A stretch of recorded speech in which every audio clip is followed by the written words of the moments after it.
अभिनेत्री तथा सांसद जया बच्चन एक वीडियो भाइराल होता जो से जड़े प्रशंसक को सेल्फी नेबा चेष्टा करिबारु ठेली देउथुबार देखा जायतिला।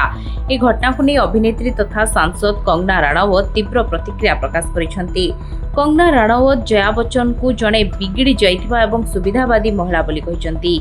से निज इंस्टाग्राम स्टोरी रे वीडियो को शेयर कर लिखिसेंती सबुठारु बिगिड़ी जाइथिबा एवं सुविधावादी महिला लोक मैंने तांकरे क्रोध को केवल सह्य करती कारण से अमिताभ बच्चन को पत्नी।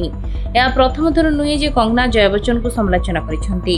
2020 मसीह जया बच्चन फिल्म इंडस्ट्री को गटर सहित तुलना करथिबारु कंगना को समालोचना करथिले। यार जवाब रे कंगना ट्वीट करी कहिथिले, जया जी जदि मो स्थान रे आपनक झियो श्वेता को किशोर अवस्था रे माड़ दिया जाइथांता, निशा दिया जाइथांता एवं अश्लीलाचरण करा जाइथांता तेबे आपण कोन समान कथा कहिथांते। जदि अभिषेक को क्रमागत भाव में हैरान करा जाइथांता एवं से दिने झुलुथुबार देखा जाइथांते तेबे आपण कोन समान कथा कहिथांते।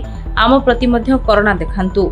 निकट रे संसद रे जया बच्चन को जया अमिताभ बच्चन कही डका जिबारु से हाकु विरोध करथिले। ए प्रसंग रे मध्य कंगना तांकु समालोचना करी हाकु अहंकार बोली कहिथिले। रिपोर्ट दिनलिपि लाइव।